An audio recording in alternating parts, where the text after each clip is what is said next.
Hello friends, कैसे हैं आप लोग। सबको मेरा जय भीम, नमो बुद्धाय। Baba Sahab Ambedkar life band mission Poona pact का असर, छुआछूत के खिलाफ आवाज तेज। पूना पैक्ट के बाद छुआछूत निवारण के मुद्दे पर देश का ध्यान आकर्षित हुआ। फिर गांधी जी के नेतृत्व में खुद हिंदू समाज ने इसे दूर करने का वचन जो दिया था।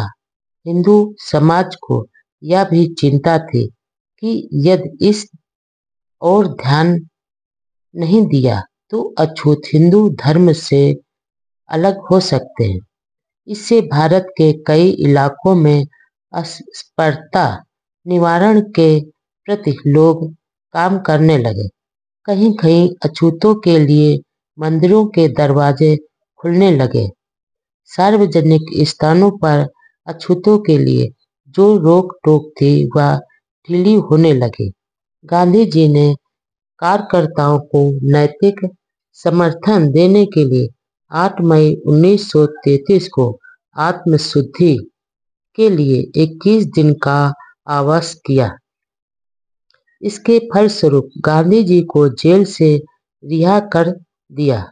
चूंकि जेल से बाहर उनको राजनीतिक गतिविधियों में भाग लेने पर पाबंदी थी, इसलिए नवंबर 1933 में अछूतों द्वारा आंदोलन के लिए देश का दौरा किया। गांधी जी के इस आंदोलन से लोग जुड़ने लगे, लेकिन अब तक जो भी काम हुआ वह सिर्फ शहरों में छुआछूत मिटाने के लिए प्रेरित करने के लिए गांधी जी ने किया। गांधी जी के अनुयायी वे लोग व्यक्ति पूजा व गांधी भक्ति के कारण इस कार्यक्रम में शामिल होते थे। मन से छुआछूत का निवारण करने वाले सवर्ण बहुत कम थे। जो थोड़े सच्चे कार्यकर्ता कार्यकर्ता थे उनको सवर्णों का सहयोग नहीं मिलता था। गांधी जी को भी अछूतों की ओर ज्यादा ध्यान दिलवाने का श्रेय डॉक्टर अंबेडकर जी को ही जाता है। यदि ब्रिटिश सरकार डॉक्टर अंबेडकर जी द्वारा अछूतों के लिए अलग प्रतिनिधित्व की मांग स्वीकार नहीं करती तो गांधी जी उपवास नहीं करते और बाद में वह सब कुछ नहीं होता जो उपवास के कारण बाद में हुआ। इसलिए पूना पैक्ट के बाद अछूतों द्वारा का श्रेय गांधी जी को जाता है, लेकिन उसमें डॉक्टर अंबेडकर जी भी सहभागी है और छुआछूत निवारण के सवाल को राजनैतिक महत्व देने का श्रेय डॉक्टर अंबेडकर जी को ही जाता है। किसी भी समाज व देश में प्रगति के लिए विरोध जरूरी होता है और जो विरोध प्रगति में सहायक होता है वह प्रशंसनीय है। इस दृष्टि से डॉक्टर अंबेडकर जी की अलग प्रतिनिधित्व की मांग प्रगति में सहायक हुई। पूना पैक्ट से पहले कांग्रेस के नेता डॉक्टर अंबेडकर जी को महत्व नहीं देते थे, उल्टा अशब्दों से अपमान करते थे, काले झंडे दिखाते थे, देश का दुश्मन कहते थे। लेकिन अपने नेता गांधी जी के प्राण बचाने के लिए कांग्रेस के नेताओं को मजबूर होकर अछूतों के नेता डॉक्टर अंबेडकर जी को ही मानना पड़ा और गांधी जी के प्राण बचाने का श्रेय डॉक्टर अंबेडकर जी को ही मिला। गांधी जी ने देश में अछूतों द्वार का आंदोलन चलाया, लेकिन वह शहरों तक ही सीमित था। उनके अनुयायी उन्हें सिर्फ खुश करने की भावना से ज्यादा जुड़े थे। यदि श्रमणों ने वह आंदोलन मन से स्वीकार कर चलाया होता तो आजादी के इतने समय बाद भी देश में छुआछूत का विष वृक्ष जिंदा नहीं रहता। पूना पैक्ट के पहले गांधी जी यंग इंडिया के नाम से अखबार निकालते थे। पूना पैक्ट के बाद उन्होंने यंग इंडिया को बंद करके हरिजन नामक अखबार शुरू कर दिया। मैसूर सरकार ने वहां के प्रसिद्ध दशहरा उत्सव में अछूतों के भाग लेने की घोषणा कर दी। त्रवणपुर के महाराजा ने अपने सरकारी अधिकार में 1600 मंदिरों के दरवाजे अछूतों के लिए खोल दिए। पूना पैक्ट मंजूर। अछूतों को राजनीतिक, सामाजिक व शैक्षणिक सुरक्षा। नंबर 1, आम चुनाव में राज्य विधानसभाओं में अछूतों के लिए इस प्रकार क्षेत्र आरक्षित यानी रिजर्व होंगे। मद्रास 30, मध्य प्रांत 20, सिंध सहित बम्बई 15, पंजाब 8, असम 7, पंजाब 8, बंगाल 30, बिहार व उड़ीसा 18, उत्तर प्रदेश 20 और इस तरह कुल 148 सीटें। नंबर 2, इन सीटों का चुनाव संयुक्त निर्वाचन द्वारा निम्न तरीके से होगा। आम चुनाव में अछूत मतदाता अपने एक एक वोट द्वारा हर एक सुरक्षित के लिए 4 उम्मीदवार को चुनेंगे। इनमें जिन व्यक्तियों को सबसे अधिक वोट मिलेंगे वे ही आम चुनाव में उम्मीदवार होंगे। नंबर 3, केंद्रीय विधानसभा के लिए अछूत प्रतिनिधि संयुक्त निर्वाचन क्षेत्रों के सिद्धांत के अनुसार वैसे उक्त खंड में राज्य विधानसभाओं के लिए बताया गया है चुने जाएंगे। नंबर 4, केंद्रीय विधानसभा में आम चुनाव की 18% सीटें अछूतों के लिए आरक्षित रहेंगी। नंबर 5, केंद्रीय व प्रादेशिक निर्वाचनों के लिए प्रथम यानी प्राइमरी चुनाव की विधि पहले 10 वर्षों तक लागू रहेगी।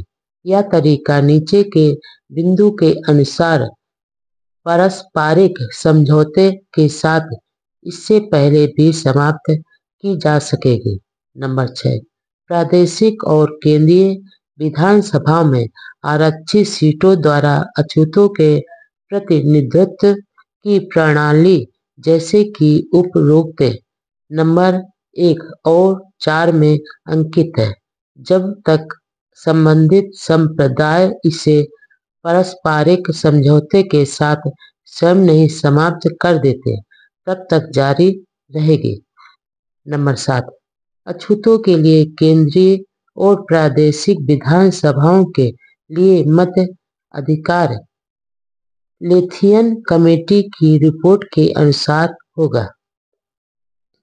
नंबर 8, अछूत जाति का होने के कारण कोई भी व्यक्ति म्युनिसिपल या जिला बोर्ड के चुनाव या किसी सरकार नौकरी के नियुक्ति के लिए अयोग्य करार नहीं दिया जाएगा।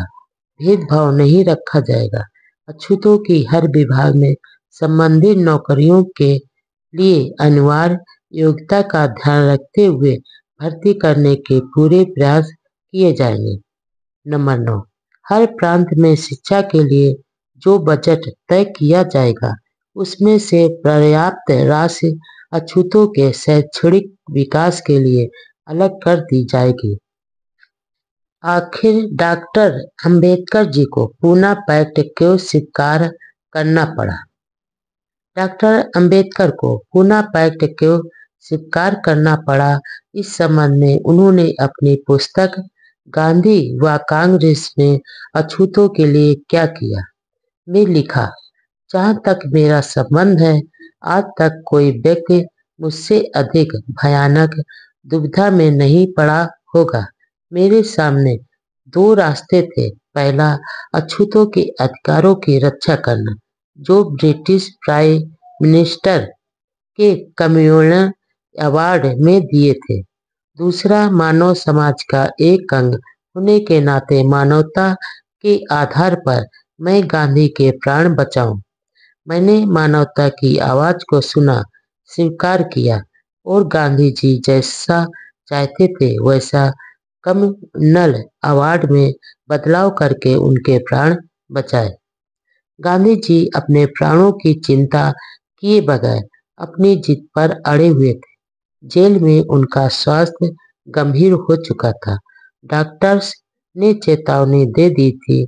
इसी दशा में मानवीय आधार पर उनके प्राण बचाना जरूरी था, अन्यथा भविष्य में बाबा साहब व दलितों की दशा क्या हो जाती, इसकी मात्र कल्पना ही की जा सकती है। पूना पैक्ट में कम्युनल अवार्ड से कम मांगे मंजूर हुई, यह सही है, लेकिन इसके साथ भारत के इतिहास में अछूतों को केंद्रीय और प्रादेशिक विधानसभाओं में अपने प्रतिनिधि भेजने का अवसर मिला। उन्हें सरकारी नौकरियों में आरक्षित स्थान मिले और शिक्षा ग्रहण करने के लिए अलग बजट व सुविधाएं मिली। डॉक्टर अंबेडकर जी के आंदोलन की यह महान विजय थी। यह कहना कि डॉक्टर अंबेडकर को समझौता नहीं करना चाहिए था, तो उन्हें डॉक्टर अंबेडकर जी की जगह अपने को खड़ा कर सोचना चाहिए। जिन करोड़ों अछूतों के लिए डॉक्टर अंबेडकर जी संघर्ष कर रहे थे, वह अनपढ़, असंगठित और अचेत समाज था।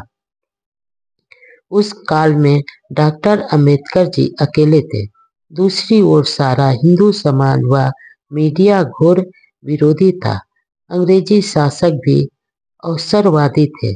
ऐसे में डॉक्टर अंबेडकर जी की दशा उस जलते हुए दीपक की तरह थी जो भयंकर तूफान के सामने अकेला जूझ रहा था, जिसे रास्ता दिखाते हुए अछूतों को मंजिल तक पहुंचाना था, और वे सफल हुए। पूना पैक्ट में दो महापुरुषों के बीच एक गैर सरकारी समझौता हुआ था। इस समझौते की शर्तें गवर्नमेंट ऑफ इंडिया एक्ट 1935 में शामिल की गई। इस प्रकार पूना पैक्ट को कानूनी रूप मिला। दलित वर्गों के लिए पहली बार एक्ट में अनुसूचित जातियां शब्द इस्तेमाल किया गया।